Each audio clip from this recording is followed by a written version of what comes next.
The crystalline halls of the Galactic Federation's Strategic Assessment Bureau hummed with the collective consciousness of 1,000 species.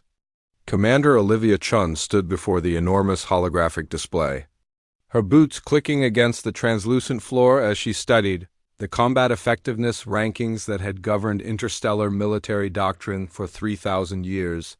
"Fascinating," she murmured, her fingers tracing through the floating data streams. Beside her, Ambassador Zexthor, a towering Krillian, with 4 arms and chitin armor that had evolved over millions of years, observed the human with barely concealed amusement.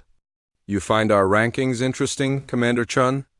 "I find them incomplete," Olivia replied, her dark eyes scanning the hierarchical pyramid. At the apex sat the Krillians, rated 9.8 out of 10 for combat effectiveness. Below them, the Draconid Empire at 9.4, then the Mechanoid Collective at 9.1. The list descended through hundreds of species, each carefully evaluated across millennia of warfare. Genetic analysis and strategic simulation, incomplete? Zexthor's mandibles clicked in what might have been laughter. "These rankings represent 3,000 years of empirical data, Commander. Every species in known space has been evaluated, except one," Olivia interrupted. "Where are humans?" The question hung in the air like a grenade with its pin pulled. Zexthor's 4 eyes blinked in sequence. "Humans are an administrative oversight. Your species joined the Federation only 73 years ago. Insufficient data for proper classification." 73 years, Olivia repeated slowly. "We've fought in 12 Federation conflicts. We've sent military advisors to 47 worlds. We've integrated our tactical doctrines into your training academies. And you're telling me there's insufficient data?" Before Zexthor could respond, the chamber doors burst open. Oliver Martinez, Olivia's younger brother and a tactical specialist with the Human Expeditionary Corps, strode in with the kind of urgency that made veteran soldiers reach for their weapons. "Liv?" "We've got a problem," Oliver said, not bothering with diplomatic pleasantries. "The Hive is moving on Epsilon Station. Full invasion force.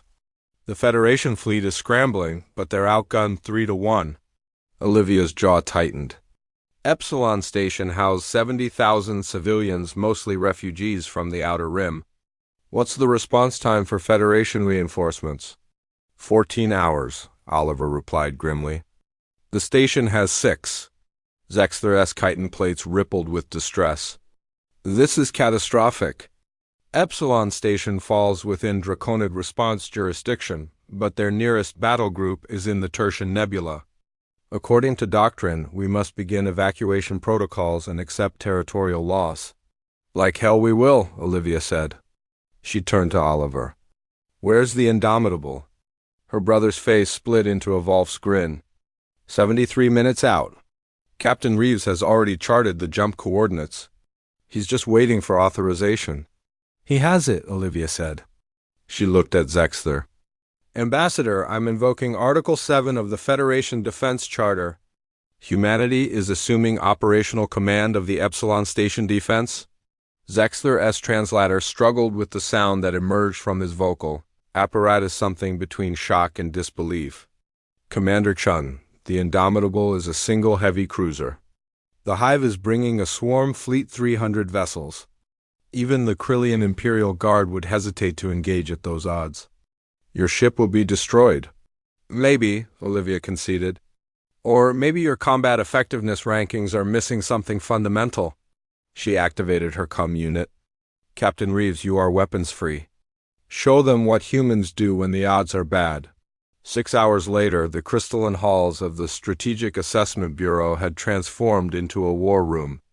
Dozens of Federation officials crowded around the tactical display, watching in stunned silence as the Indomitable carved through the Hive swarm like a chainsaw through flesh. Oliver stood beside his sister, calling out tactical updates with mechanical precision.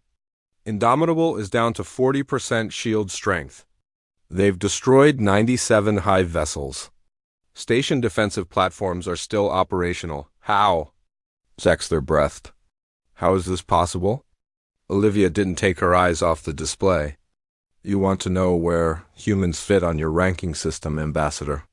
Let me explain what your evaluators missed. She gestured to the hologram, where the Indomitable executed a maneuver that defied every standard tactical doctrine, spinning through a debris field while firing in 6 directions simultaneously, using destroyed enemy ships as kinetic weapons against their formations. The Krillians are ranked highest because of their natural armor and strength, the Draconids for their fire-based weaponry and clan coordination, the Mechanoids for their computational precision. Olivia's voice grew harder.